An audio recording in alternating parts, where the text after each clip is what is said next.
해시태그 고향으로 가는 길. 기차는 쉼없이 달렸다. 창밖으로 도시의 빌딩들이 하나둘 사라지고 익숙한 들판과 산이 눈에 들어왔다. 민정은 차가운 유리창에 이마를 기댄 채 흐릿하게 비치는 자신의 얼굴을 바라보았다. 그 얼굴은 지쳐 보였다. 아니, 지쳤다기보다는 텅 비어 보였다. 나는 언제부터 이렇게 된 걸까? 도시의 화려한 불빛들, 그 속에서 그녀는 끊임없이 무언가를 찾아 헤맸다. 낮에는 60대 윤석의 다정한 손길 속에서 안정을 찾으려 했고, 밤에는 20대 스쿠터 남성의 거친 열정 속에서 살아있음을 느끼려 했다. 번개장터와 소개팅 앱을 오가며 그녀는 자신도 모르게 쾌감이라는 미로 속을 헤매고 있었다. 하지만 그 모든 순간이 지나고 나면 남는 건 깊은 공허함 뿐이었다. 윤석의 따뜻한 품도 스쿠터 남성과의 불꽃 같은 밤도 결국엔 그녀의 마음을 채워주지 못했다. 오히려 그 공허함은 점점 더 커져만 갔다. 그동안 나는 왜 그렇게 허망하게 살아왔을까? 민정은 주먹을 꽉 쥐었다. 손톱이 손바닥에 박힐 듯 아팠지만 그 고통조차 마음속 허전함에 비하면 아무것도 아니었다. 순간의 설렘을 좇으며 그녀가 잃어버린 것들이 주마등처럼 스쳐 지나갔다. 직장에서의 폭로, 주민들 사이에 퍼진 소문들. 그 모든 것들이 결국 자신의 선택이 만들어낸 결과였다는 사실이 가슴을 짓눌렀다. 달콤했던 도파민은 이제 쓰디쓴 후회로 변해 있었다. 기차가 천천히 속도를 늦추기 시작했다. 고향역이 가까워지고 있었다. 플랫폼에 내리자마자 민정의 눈에 익숙한 모습들이 들어왔다. 변하지 않은 역사, 낡은 벤치, 그리고 저 멀리서 손을 흔드는 부모님. 그리고 그 옆에 조그맣게 뛰어오는 작은 그림자. 엄마. 아이의 맑은 목소리가 플랫폼 전체를 울렸다. 민정의 가슴이 철렁 내려앉았다.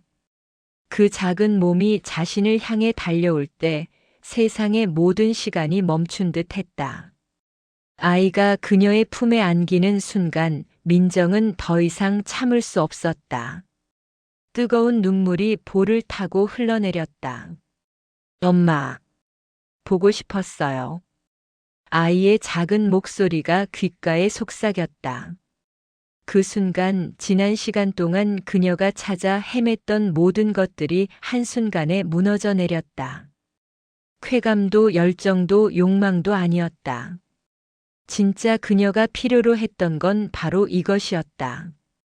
이 작은 체온, 이 순수한 사랑, 이 무조건적인 믿음. 집에 도착하자 부모님은 조용히 민정의 방을 가리켰다. 내 방은 그대로 두었단다. 천천히 쉬거라. 어머니의 눈가가 붉었다. 말없이 딸을 기다렸을 그 시간들이 느껴졌다. 민정은 작은 방문을 열었다. 오래된 책상, 낡은 옷장, 창가에 놓인 화분. 모든 것이 시간이 멈춘 듯 그대로였다. 그녀는 천천히 짐을 풀기 시작했다. 도시에서 가져온 화려한 옷들이 이 소박한 방에는 어울리지 않아 보였다. 엄마, 오늘 뭐 해요? 아이가 방문을 살짝 열고 고개를 들이밀었다. 그 맑은 눈동자를 보자 민정의 입가에 미소가 번졌다. 오랜만에 짓는 진심 어린 미소였다. 우리 같이 책 읽고 그림도 그리자. 그리고 맛있는 간식도 만들고. 와, 정말요? 아이의 눈이 반짝였다. 그 순수한 기쁨 앞에서 민정은 자신이 그동안 얼마나 많은 것을 놓치고 살았는지 깨달았다. 윤석의 고급 레스토랑도 스쿠터 남성과의 스릴 넘치는 밤도 이 작은 행복 앞에서는 아무 의미가 없었다. 밤이 깊어지고 아이를 재운 뒤 민정은 조용히 창가에 섰다. 밤하늘에는 도시에서는 볼 수 없었던 별들이 총총히 박혀 있었다. 찬 공기가 얼굴을 스쳤다. 그때는 참 쉽게 사랑을 찾고 순간의 쾌감에만 매달렸지. 눈물이 또다시 흘러내렸다. 하지만 이번에는 후회만이 아니었다. 그 안에는 다짐도 섞여 있었다. 이제는 다르다. 아이에게 최선을 다하고 나 자신도 다시 세우자. 더 이상 욕망에 휘둘리지 않을 거야. 다음 날 아침 민정은 아이와 함께 산책을 나갔다. 작은 손을 잡고 걸으며 아이가 하나하나 가리키는 것들을 함께 보았다. 나비, 들꽃, 구름. 그렇게 평범한 것들이 이렇게 아름다울 수 있다는 걸 그녀는 잊고 있었다. 엄마, 나 오늘 친구랑 놀기로 했어요. 그래? 재미있게 놀고 와. 엄마랑도 나중에 놀자. 네. 아이의 웃음소리가 맑게 퍼졌다. 민정은 그 모습을 보며 마음속 깊은 곳에서 무언가가 따뜻하게 녹아내리는 것을 느꼈다. 얼어붙었던 마음이 천천히 하지만 확실하게 녹고 있었다. 그날 저녁 민정은 아이를 재우고 오래된 다이어리를 꺼냈다. 떨리는 손으로 펜을 잡고 그녀는 지난 시간들을 하나하나 적어 내려갔다. 윤석과의 만남, 스쿠터 남성과의 밤들, 번개장터에서의 설렘, 소개팅 앱을 넘기던 손가락의 떨림, 직장에서의 소문, 주민들의 수군거림. 모든 것을 솔직하게 적었다.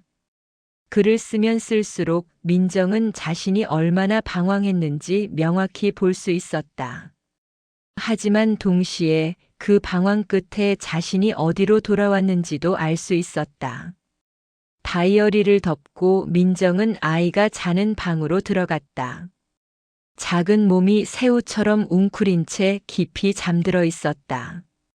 민정은 조심스럽게 아이 옆에 누워 그 작은 몸을 품에 안았다. 속삭이는 그 순간 민정은 깨달았다. 사랑은 욕망 속에서만 찾는 것이 아니었다. 책임 속에서, 배려 속에서, 일상 속에서도 깊이 느낄 수 있는 것이었다. 창밖에서 바람이 불어왔다. 커튼이 살랑거렸다. 민정은 천장을 바라보며 조용히 속삭였다. 이제는 지난 날을 후회하고 반성하며 새로운 삶을 살아가겠어. 아이에게 최선을 다하고 나를 다시 사랑하며. 그녀의 심장은 여전히 뛰고 있었다. 하지만 이번에는 달랐다. 쾌감이나 욕망을 좇는 두근거림이 아니었다. 책임과 사랑, 회복과 다짐이 만들어내는 울림이었다. 그것은 격렬하지 않았지만 깊고 따뜻했다. 그리고 무엇보다 진실했다. 민정은 그렇게 고향에서 아이와 함께 허망함을 뒤로하고 새로운 삶을 향해 한 걸음씩 나아가기 시작했다. 그 걸음은 느렸지만 확고했다. 더 이상 헤매지 않을 것이다. 이제 그녀는 알고 있었다. 진짜 행복이 어디에 있는지를.